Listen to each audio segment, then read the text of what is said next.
Good morning everyone. Good morning everyone. अभी हमारे सामने जो एग्ज़ाम लाइनअप है वो है EPFO SSA और SSC CGL 2023। तो हम यदि SSC CGL 2023 को ध्यान में रख के प्रिपरेशन करते हैं तो हमारी ऑटोमेटिकली EPFO SSA का सिलेबस कवर हो जाता है। क्योंकि हम देखा जाए तो जो EPFO SSA का जो सिलेबस है वो हम देखा जाए तो 70% तो SSC का सिलेबस है और 30% बैंकिंग का सिलेबस है मेनली जो इसमें। और EPFO SSA का जो एग्ज़ाम पैटर्न है उसके आधार पर हमें इंग्लिश बेस है, वो जिसकी इंग्लिश अच्छी होगी वो इसमें इजीली क्रैक कर पाएगा। तो हम इंग्लिश की यदि बात करें तो इसकी जो इंग्लिश है वो बैंकिंग पैटर्न पे बेस है, क्योंकि इसमें इंग्लिश कॉम्प्रिहेंसिव वाली इंग्लिश है। और जबकि बैंक जो एसएससी में जो इंग्लिश आती है वो ग्रामेटिकल और वोकैब बेस ज़्यादा होती है, जबकि इसमें कॉम्प्रिहेंड बेस है। तो ये जो इंग्लिश है वो उसको हम प्योरली बैंकिंग के मान सकते हैं। बाकी जो इसमें जीके है, रीजनिंग है, मैथ्स और कंप्यूटर है वो पूरा एसएससी के कंप्यूटर तो कॉमन है सभी में, एसएससी हो चाहे बैंकिंग हो। लेकिन जो मैथ्स है, रीजनिंग है, मैथ्स है और जो जीके है ये प्योरली एसएससी बेस है। तो हम एसएससी सीजीएल 2023 और EPFO एसएससी दोनों को साथ में लेकर चलेंगे। हमारा टारगेट जो होगा वो एसएससी सीजीएल 2023 होगा, क्योंकि जो EPFO एसएससी का एग्ज़ाम है ये भी हमें जून के अकॉर्डिंग जून में होने के चांसेस हैं। और हमारे जो एसएससी सीजीएल का जो नोटिफिकेशन आया 7500 वैकेंसी के लिए, इसका ही भी जो हम बात करें तो इसका जो एग्ज़ाम है ये भी जो टीयर फर्स्ट है वो जुलाई में 14 जुलाई से 21 जुलाई के बीच में है होने के चांसेस है। तो हम एसएससी सीजीएल 2023 को ध्यान में रख के प्रिपरेशन स्टार्ट करते हैं। हम सिलेबस की बात कर लेते हैं, EPFO एसएससी का जो डिटेल सिलेबस क्या है और कहाँ से हमें पढ़ाई करनी है, इसके सोर्सेज क्या क्या होंगे।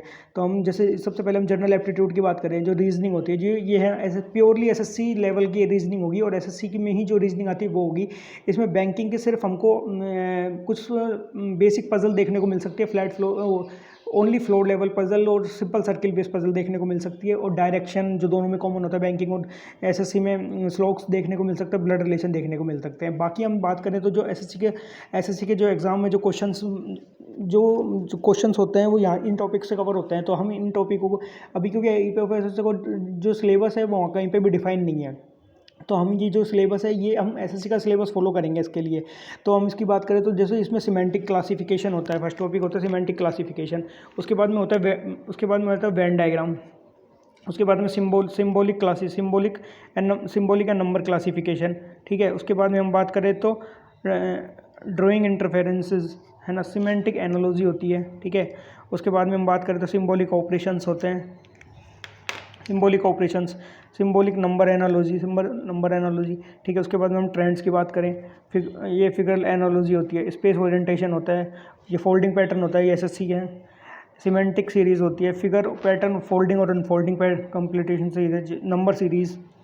हम बात करें embedded figural series, critical thinking जो क्रिटिकल रीजनिंग के क्वेश्चंस होते हैं, और हम प्रॉब्लम सॉल्विंग, ठीक है। उसके बाद में इमोशनल इंटेलिजेंस के questions, word building, social intelligence, coding and decoding, numerical operations. हम सोर्सेज की यदि बात करें तो जिसका सिलेबस कंप्लीट है वो यहाँ पे सबसे पहले है ना, एसएससी के जो प्रीवियस ईयर्स के क्वेश्चन आए हुए हैं, एसएससी CHSL की हम बात करें तो प्रीवियस 4 to 5 ईयर्स के क्वेश्चंस, और CHSL और CGL के ये प्रीवियस ईयर के प्री और मेंस के दोनों के क्वेश्चंस उठा के यहाँ से लगाना शुरू कर दो, प्रीवियस ईयर के पेपर्स के क्वेश्चंस। और ये क्वेश्चंस कहाँ पे मिलेंगे आपको, ये अपने की प्रीवियस ईयर क्वेश्चंस की बुक आती है, वहाँ से ये क्वेश्चंस आपको सेम क्वेश्चंस मिल जाएंगे। अब हम बात करते हैं, उसके बाद हम बात करते हैं तो जनरल नॉलेज और जनरल अवेयरनेस। ये टॉपिक है ना सभी के लिए, मतलब इसको कितना भी पढ़ के चले जाओ तब भी आपसे क्वेश्चन पेपर में नहीं बन पाते। इसमें हम बात करते हैं, सबसे पहले आती है इंडियन हिस्ट्री के अंदर हमें कवर करती है मॉडर्न हिस्ट्री कवर करना है, मुगल एम्पायर और दिल्ली सल्तनत। ये इंपॉर्टेंट टॉपिक है, यहीं से मैक्सिमम क्वेश्चन आने के चांसेस है। बाकी आप है ना जो जीके को कवर करने के लिए तो हिस्ट्री, ज्योग्राफी, इकोनॉमिक्स, पॉलिटी, इनके जो मैराथन क्लासेस चलते हैं ना एग्जाम टाइम पे, मैराथन क्लासेस होते हैं वो कवर कर लो, वहीं से क्वेश्चंस कवर हो जाते हैं। क्योंकि जीके तो इतनी वास्ट है, आप कितना भी पढ़ के चले जाओ कहीं से भी कुछ भी हो सकता है, ठीक है। तो इंडियन ज्योग्राफी कवर करनी है, उसके बाद इकोनॉमिक्स, जनरल साइंस, ठीक है। जनरल साइंस 10th लेवल तक की जनरल साइंस कवर कर लेना है ना। उसके बाद में अपन बात करें तो करंट इवेंट्स है ना, ठीक है। नेबरिंग कंट्रीज 23 कंट्रीज, और कल्चरल ज्योग्राफी, इकोनॉमिक साइंस, ठीक है। और पॉलिटी में हम आपको क्या है, इंडियन कॉन्स्टिट्यूशंस और ये जो अमेंडमेंट्स हैं ये कवर करने हैं पॉलिटी में, मेन तो ये होता है। उसके बाद हम बात करें तो करंट अफेयर्स में बात करें तो इम्पोर्टेंट जो बुक है अभी हिस्ट्री में वो डे एंड थीम, पिछले लास्ट 6 मंथ की डे एंड थीम कर लेना, art and culture, appointment, exercise, ranking and index, ठीक है। अब ये चीज़ हमें कवर कहाँ से करनी है, अब बात करें तो आप लास्ट 6 मंथ का करंट अफेयर कवर कर लो। एक स्पीडी के नाम से एक बुक आती है, ठीक है, वहाँ से आपको करंट अफेयर कवर कर लो, उसमें टॉपिक वाइज करंट अफेयर दिए होते हैं, ठीक है। उसके बाद में अपन बात करें जो इंडियन हिस्ट्री, ज्योग्राफी, इकोनॉमिक्स, ये कहाँ से कवर करने हैं, इनको कवर करने के लिए आप अरिहंत पब्लिकेशन की बुक आती है ना, एक लूसेंट आती है, लूसेंट में और मिसलेनियस में पीछे की तरफ स्टैटिक जीके का पार्ट दिया हुआ, वहाँ से आप स्टैटिक जीके कवर कर लो। मनोहर पांडे के नाम से एक बुक आती है, वो कवर कर लो, ठीक है। तो आपके जीके तो यहाँ से कवर हो जाएगी, और आप अभी आपके पास इनफ टाइम है तो आप यहाँ से प्रिपेयर कर सकते हो। उसके बाद हम बात करें तो क्वांटिटिव एबिलिटी की बात करें, जो क्वांटिटिव एबिलिटी है ये मिक्स है, ये एसएससी का भी है इसमें, और इसमें एसएससी भी का भी सिलेबस है, और इसमें बैंकिंग का भी है, लेकिन इसमें 70% बैंकिंग है, 30% एसएससी है, क्योंकि जो एडवांस मैथ जो एसएससी में आती है बैंकिंग से अलग, उसका इसमें कम पार्ट है। मतलब एडवांस मैथ का आपको बेसिक एडवांस मैथ में ट्रिकोनोमेट्री, ज्योमेट्री और एलजेब्रा पढ़ने की जरूरत है। और ट्रिको के तो आप सिर्फ है ना फॉर्मूले याद कर लो, ज्योमेट्री की आप थ्योरम से याद कर लो, और एलजेब्रा में जो फॉर्मूले हैं उनको, एलजेब्रा और ट्रिको का तो ऐसे अगर आपको बेसिक कॉन्सेप्ट पता है ना, तो आप इसको पुट करके, वैल्यू पुट करके भी इसका आंसर निकाल सकते हो। अब हम बात करें तो जो क्वांटिटिव एबिलिटी में जो मेन पार्ट है वो है अर्थमेटिक का, और अर्थमेटिक में हम बात करें तो नंबर सिस्टम है, रेशियो एंड प्रोपोर्शन है, मिक्सचर एंड एलिगेशन है, एवरेज है, इंटरेस्ट है, प्रॉफिट एंड लॉस है, computation of whole numbers, fundamental arithmetic operation, percentage है, डिस्काउंट है, use of tables and graphs है, मेंसुरेशन है, टाइम एंड डिस्टेंस है, टाइम एंड वर्क है, रेशियो एंड टाइम है, decimal and fractions and the relation between the numbers, ठीक है। उसके बाद सिंप्लीफिकेशन एंड डीआई, जो ये बैंकिंग के अंदर, ठीक है। हम सोर्सेज की बात करें तो जो अभी बिगनर हैं, जिन्होंने अभी ग्रेजुएशन कंप्लीट की और जिनके लिए ये फर्स्ट पेपर है, या फिर जो जिन्होंने अभी तैयारी स्टार्ट करी है, लास्ट 2-3 मंथ से तैयारी कर रहे हैं, जिनके अभी कोर्स कंप्लीट नहीं है, बेसिक कॉन्सेप्ट क्लियर नहीं है, तो उनको बेसिक कॉन्सेप्ट और कोर्स कंप्लीट करने के लिए, हम एसएससी की मैथ्स कंप्लीट करने के लिए अभिनय सर हैं, पवन राव सर है, गगन प्रताप सर है, आदित्य रंजन है, इनसे पहले सिलेबस कंप्लीट करो। देन एसएससी के जो अभी पेपर एग्जाम कंप्लीट हुए हैं, सीएचएसएल, सीजीएल के, इनके प्रीवियस ईयर क्वेश्चंस लगाओ, और ये आपको पिनेकल की बुक के अंदर मिल जाएंगे, ठीक है।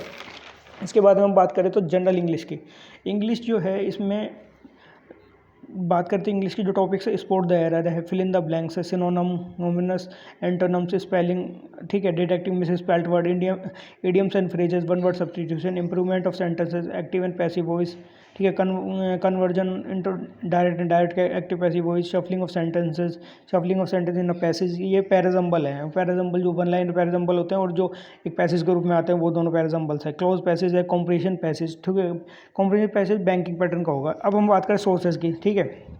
सोर्सेज की बात करें तो हमें ग्रामर के लिए एक निमिषा बंसल मैम ने यूट्यूब चैनल पे 120 रूल्स करा के 12 घंटे की वीडियो, वो कंप्लीट कर लो, और देन उसके बाद में जो प्लिंट टू पैरामाउंट है और या नीतो सिंह की जो मैम की बुक्स हैं, उनसे वहाँ से उनके टॉपिक वाइज क्वेश्चंस लगाओ, ठीक है, एरर के, तो वहाँ से आपको ये कवर हो जाएगा। और ठीक है, और उसके बाद में इसमें मेन पार्ट जो है ना, ये इन्होंने बोला है कि जो इन्होंने नोटिफिकेशन में भी स्टार लगा के बोला है कि जो इंग्लिश है वो कॉम्प्रिहेंड बेस होगी, कॉम्प्रिहेंड बेस होगी। तो इस इंग्लिश को कवर करने के लिए आपकी जो सबसे बड़ी स्किल है वो होनी चाहिए रीडिंग। तो रीडिंग के लिए आप है ना डेली 30 मिनट रीडिंग स्टार्ट करो। रीडिंग कैसे स्टार्ट करोगे?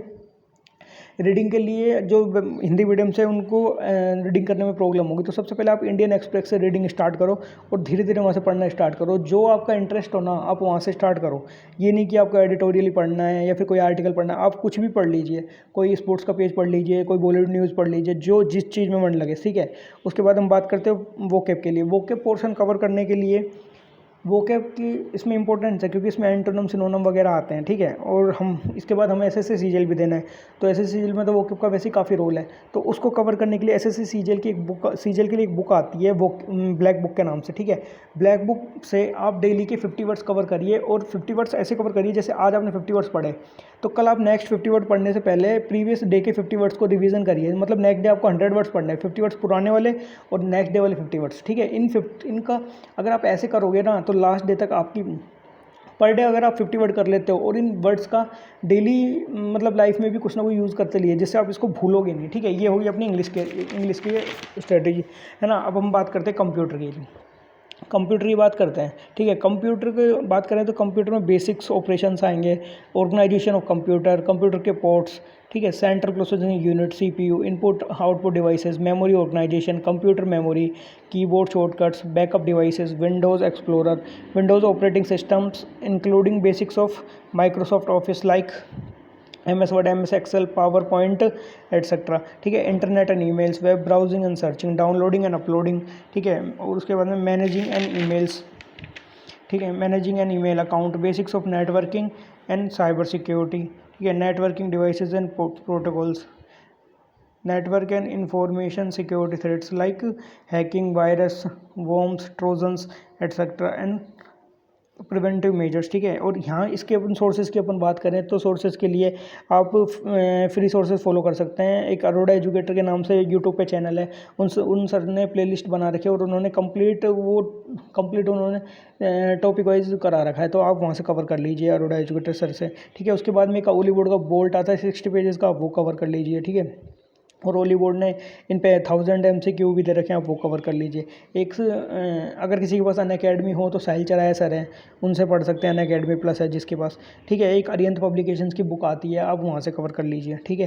तो ये हो गया अपना डिटेल सिलेबस। इसमें आप अगर ये सब चीज़ें फॉलो करते हैं ना, आपका EPFO SSC ही कवर नहीं होगा, इससे आपका SSC CGL 2023 भी कवर होगा, ठीक है। तो आप SSC CGL 2023 को टारगेट करिए, EPFO SSC तो ईजिली निकल जाएगा। और एक बात ध्यान रखें, EPFO SSC में सिंगल पेपर एग्जाम है, तो इसमें कट ऑफ आई जाएगी और 1:10 के रेशो में आप टाइपिंग के लिए जाओगे। तो टाइपिंग की आप टेंशन मतलब, पहले आप एग्जाम को फोकस करो और इसमें मैक्सिमम स्कोर करने की कोशिश करो, क्योंकि जितना मैक्सिमम आप स्कोर करोगे ना, उतना ही आपको आपके होने के चांसेस ज़्यादा होंगे, ठीक है। Thank you everyone.